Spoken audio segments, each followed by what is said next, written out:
your Dodge Virtual Dog Days of Summer. Then I am with, as I always call you, because this is how I know you on Instagram, Maria, the dog trainer. Yay! Hi, Maria. Hi, how are you? It's so good to connect with you. And that's your pup, right? Yes, this is Daisy. Daisy and Rosie are having a little bit of a play date here, sort of a virtual play date.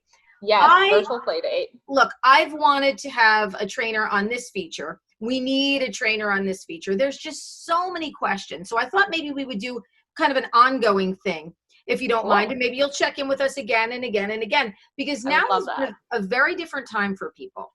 People have gone out and adopted animals, dogs, cats. Yeah, I was surprised because I thought, oh no, this is going to be something that's going to be so hard for our shelters. But people spent more time at home. And then the worry was going to be, I heard from some shelters, oh goodness, are we going to have a high return rate? Because, but I felt that people would be more invested because they had some time to bond with the animals unconditionally and realize that, these animals could be good fits for their family. But now with people going back into the workforce, even if it's at a different capacity, tell me the effect that you think it's going to have on some of the dogs. I mean, I think first of all, I give such a shout out to everyone that's decided to put their time, like during the pandemic, into giving love to an animal without a home. I think that's amazing. It's been a great way for people to really learn more about their animals. So that's been really important too, having that, like, a lot of time to be with their animals, kind of understand them. It's a little different when you bring an animal home after rescuing them and you start to see like their behaviors develop as they kind of get comfortable and they start feeling safe. I think a lot of it is just understanding that the transition of having, their people home a lot and then not having their people little by little as much is going to be kind of tough. So maybe looking out for signs that your dog is a little stressed and kind of having patience with them. Sometimes you'll see I have a Chihuahua mix, so she tends to get a little more barky when she's a little bit stressed out. Some dogs will maybe be a little bit more lethargic or maybe want extra playtime. They just have different needs. So just being patient with them as they've been with us and giving them the same love they've given us through all of this too. Now, also talk a little bit about a decompression time when an animal comes out of a shelter.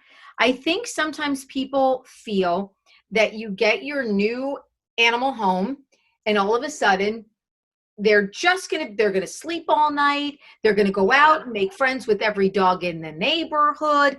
Every animal is different. Absolutely.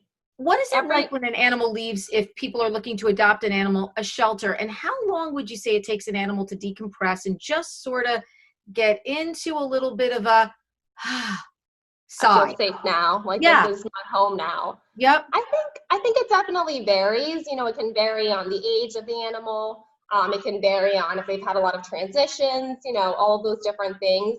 I think usually within a month or two, people start to see the animal display maybe what people think are some negative behaviors. So maybe the animal starts to feel more safe, or the dog feels more safe and they start to maybe just display a little more of their personality. And I think that that's okay. They just feel like they can now vocalize and kind of tell us things now because this has become their home as well. So I think giving it, a month or so and just taking it slowly, introducing them to, different parts of the neighborhood, the home, but also structuring the house as needed to make sure that your animal is also exploring the home safely. Sometimes rescues, even if they're a little bit older, can still display some puppy behaviors because they haven't been crate trained or potty trained all the way or whatever it might be. So it's just important to kind of provide safety in your environment. So, having a crate or having things closed off, but also plenty of exercise and stimulation to make sure that their needs are being met and they're bonding with you too, and you're bonding with them. I've always felt too, I feel like my dogs operate so much better on a routine. Yeah. They seem to like to know that at this time, usually, we're going to do this. On this time, we're going to do that. I am the one who's guilty for not keeping them on a routine. And I've always found that to be something that just works so much better for the dynamic of a household. I mean, of a pack. Because if you've got, especially with multiple dogs, I have multiple dogs, we have like a pack dynamic here where who sits here and who does that and what do we do when we get up. And do you find that routine is an important part of an animal's life? Yeah, I mean, listen, we're animals too, and I think a lot of us benefit from routine, from kind of having a sense of predictability to our days. So from knowing, like I'm not going to say the word, but the thing that we give them at a certain time of the day, so Yes. she'll get activated. Yes. Having those meal times at a certain time of day, kind of having, a WALK, certain times of the day, so that they kind of know what to expect. They have kind of an internal clock, so they can kind of gauge when things should be happening. I don't think it's necessary to be so specific, like at, this exact time, this exact minute, we're going to go do this thing, but just kind of something overall. But dogs are very adaptable. They're very resilient. So a little bit of change here or there is also fine, is okay for them. But yeah, routine helps, especially because they can't understand things on like a cognitive level like we can, or we can't really explain to them why something changed all of a sudden. So having some sense of predictability can help them to just feel more safety in their home and with their environment. Now, I noticed you spelled that word, the walk word. My younger dog, Rosie, there are phrases that she knows. Oh, yeah. That will make her bark. Now, I put her down. I did a little doggy exchange. I don't know if you saw it before when you were talking at a close-up of you, because the one wanted to get up, and it's all I do is move dogs around all day. Rosie, if I say the words, even if I spell it, she might react. Oh, Goodboy. Okay. Her head went up. Oh my God. If I say it, he's a good boy. He's a good boy. Oh my gosh. She associates that. Wow. That there's a dog in the neighborhood. Yeah. That now she's getting down and she's coming over because she wants to see out the window. Come here, Rosie. She wants to explore now because she heard that. Oh, wow, Rosie. I don't know where she got this from, but anytime we say that somebody is a good boy, she gets, and you can see she's huffing and puffing. I see her mouth starting to open there. You can see her mouth. And she also, if I ask if we want to go see Mama Betty, where's Mama Betty? Is Mama Betty coming? And she literally gets herself like in this little bit of a zone. Wow. Somebody could say on TV, if it's loud enough, he's a good boy. And she will also react. How is it that they know certain phrases, certain words, and what sparks these things in them? It's a bit of a reactivity. She came from a learning situation with a lot of other dogs, so she is fearful of many other dogs, especially large dogs. And I think she associates the good boys with bigger dogs. So we're both like waiting for it. Yeah. Well, she's doing the huff. So how is it that they pick up on these things, like a phrase or a walk, anything? How do they do that?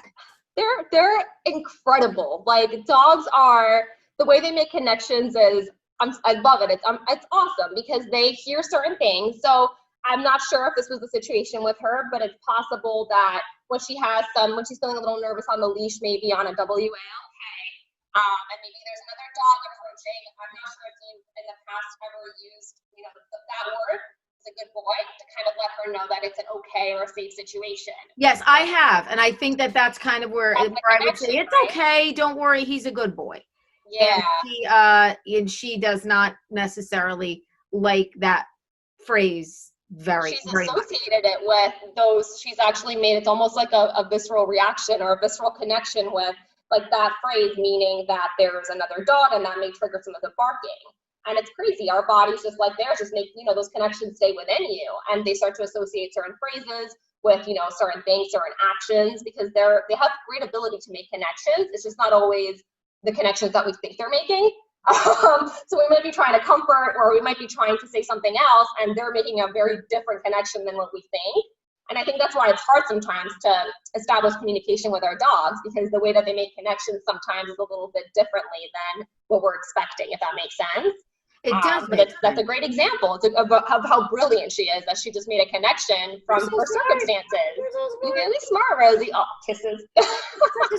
Well, also I wanted to ask you too, I've heard different theories on things. Again, she's very reactive if we see another dog. So I had her in a training class once, and the instructor told me that if you see another dog approaching, take her walk her the other way and have the other dog out of sight. I also met up with a trainer in the park who said, no, you don't want to do that. You want to sort of meet the challenge head on. And he took her, and I will tell you, surprisingly, without me being present, she was not as reactive. Yeah. And he said, well, I think she's protecting you. So it was two completely different methods of trying to get her calmed down. What do you think in a situation like that? It's so tough. You know, Daisy has some leash reactive stuff as well. It's from my understanding of when dogs are reactive, what I've learned is that a lot of it is just based out of some anxiety that they're feeling. So, you know, they're not trying to be bad dogs. They're not trying to make us frustrated or embarrassed. They're just feeling something and they're reacting to it the way that they know, by vocalizing, by maybe lunging, by pulling, whatever it might be. So I think that, yes, sometimes when we are the humans, right, the pet parents, if we are anticipating our dog is going to be reactive in an encounter, that immediately changes how we're responding to a potentially triggering situation. So maybe I'm tensing up on the leash a little bit, maybe I'm looking around a little more, or I'm seeing there's another dog that's going to trigger, you know, Daisy or Rosie, and it changes how I'm responding and interacting with her. And that's why sometimes the parent might have a little bit of an impact on the dog being a little bit more reactive, because we're already changing our body language and kind of how we're acting, and they're very attuned to that. Yeah. At the same time, it's so important to have the parents involved in that work, because you guys and we are the ones that do the daily kind of work with them. We have to know how to communicate with them to help them through that. I think it's a mix of both, right? I think it's important to present challenges, but I think it's more important to do it at their pace. So if me being a foot away from another dog right now on leash is going to make Daisy or Rosie incredibly stressed out, frustrated, reactive, to me that's a place where they're too scared, they're too aroused, that it's not worth it, you know? It's a red zone. It's like when they get the red zone. When she gets in the red zone. Yeah. Yeah. And I don't overly stress her. If I know it's something that is going to make her be nervous or scared or upset, like a big puppy. She doesn't like a big puppy. Then we go the other way. You go the other way, right? Yeah, we go the other way. So now people have adopted dogs, maybe have not had the opportunity to get them to do some training. So is there a way, can people do virtual training? Have you done virtual training? Do you do virtual tips for people if people need a little bit of help with a new family member? How does that work in a time where we're supposed to be wearing masks and not you know, the thing I've missed the most is when I'm out in my neighborhood, going up and kissing all the neighborhood dogs that I love so much. And I know. Crying, like, how come you're not paying attention to me? And I just feel so terrible, because that's what I do. I want to kiss, as my shirt says, you know, I kiss my dog on the lips. I want to kiss all the dogs. That's awesome. I feel like they're not getting that sense of socialization that they're probably used to. And I don't know how we get around that. It's so tough. I mean, and it's ironically, like with dogs that have some like leash issues, or maybe have made a little bit of progress toward learning how to do greetings on the leash. I'm sure, like you said, you've done a lot of work with Rosie. It's been a big impact seeing, you know, kind of like even with Daisy not being around dogs for a couple of months, seeing, I feel like she's regressed a bit in her ability to tolerate being at a closer distance to other dogs. And it's kind of like, oh my God, you make all this progress and then you kind of go a little bit back. And I'm sure people that I've rescued felt, you know, potentially a little alone in the experience and the progress of having a new dog, especially if they're new dog owners. So all that being said, I worked through Camp Arrow in Bridgewater, and we started we're supplementing, so I still work with dogs one-on-one and then do virtual coaching sessions. Oh, good. Which has been interesting. It's kind of tested me as a trainer, because I'm kind of having to be better at explaining things, using my words and like being able to show things a little better. And I think it's been a good test for me to really kind of find ways to help people through a camera. So that's how we do it.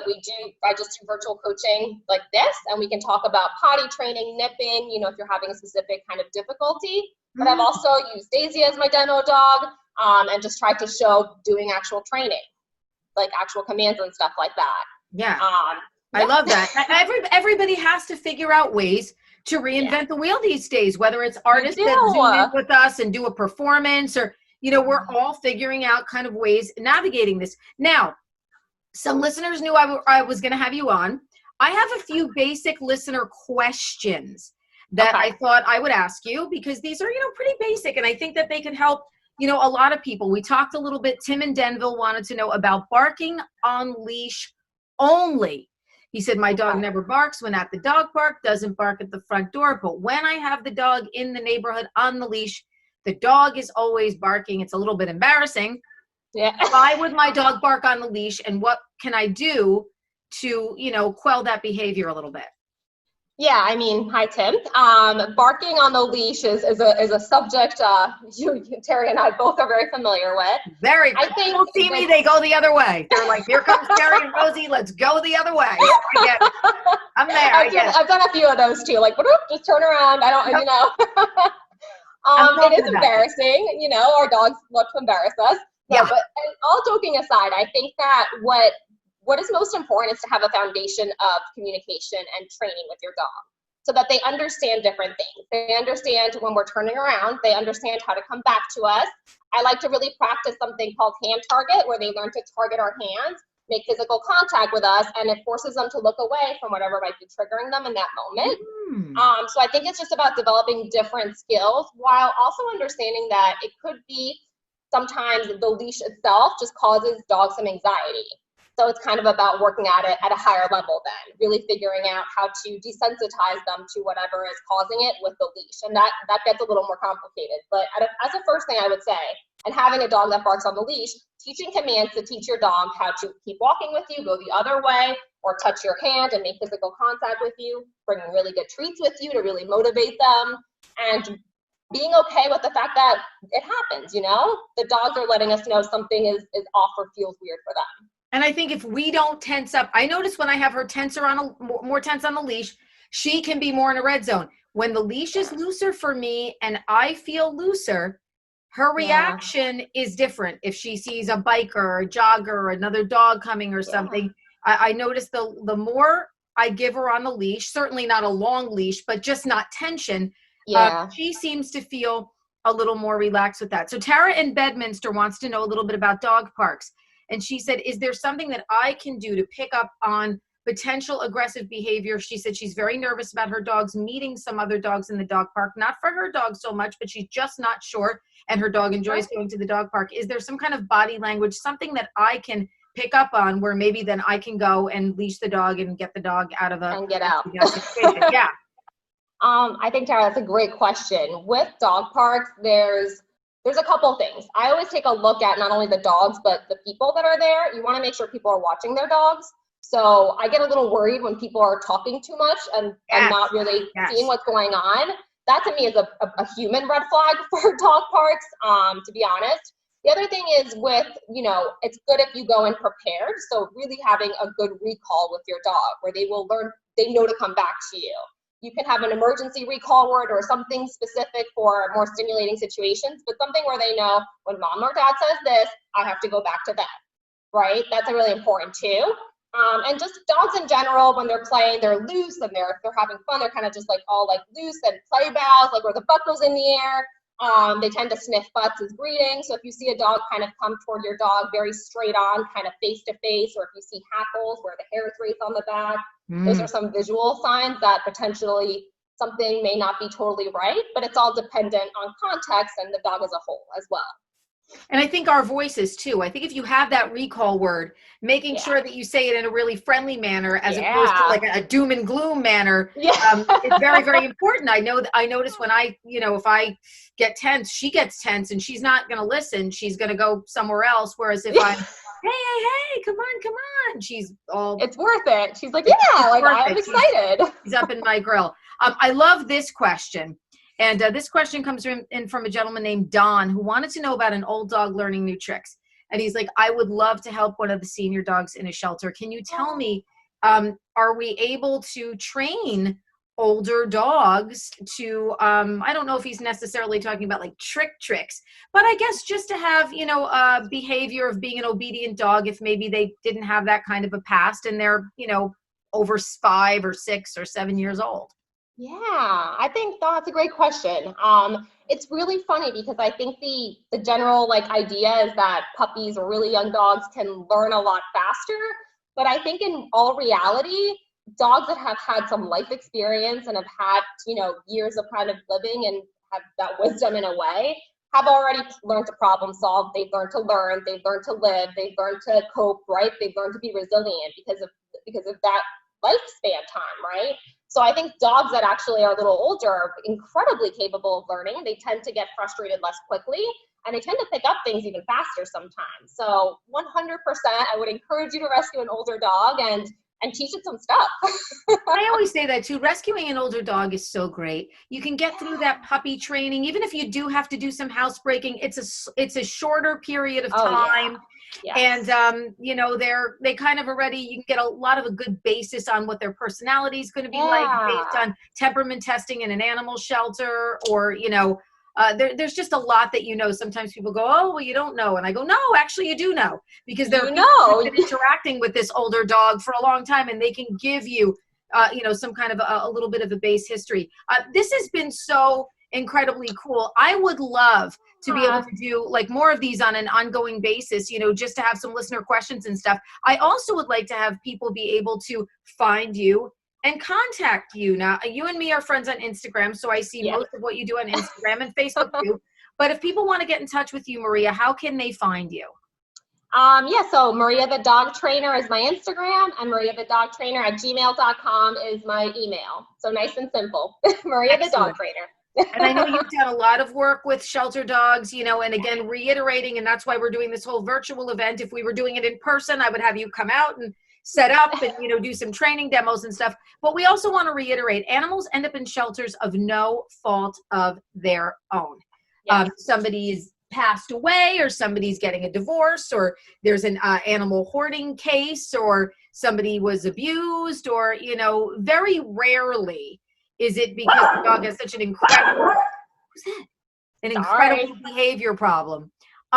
So, you know, you've worked with shelter dogs, not broken, just dogs that need a second chance, correct? I mean, you just saw it, right? Daisy is, you know, she has a hard time sometimes with noises and things like that. That's okay. We all have our own things, including our dogs. They deserve as much of a chance as we have, I'm sure, in life. And rescue dogs are, you know, they're amazing. They give me life, honestly. Daisy gives me life. I'm so proud to have rescued her, and all those dogs need homes. It's worth it. And getting some training helps them to just learn to connect and communicate with you. And it's awesome. Yeah, absolutely. I feel like we owe them that. Yeah. We owe them that, you know. We do, because they give us so much. They give us a lot of unconditional. You know, don't you find, I find sometimes I have such expectations for my dogs. They provide me with so much. They're drinking buddies, they're hang buddies, they're, you know, little psychiatrists when you're having a problem. Like, we really put a lot of, you know what, and a lot of pressure on our dogs. They're really such a big, big part of our lives. So thank you so much. Thank you for the hang. We will definitely, absolutely 100% do it again. Bye, Daisy. Goodbye. Bye, guys. Thank you so much. Bye, Rosie and Terry. Bye, Marie. Bye, guys.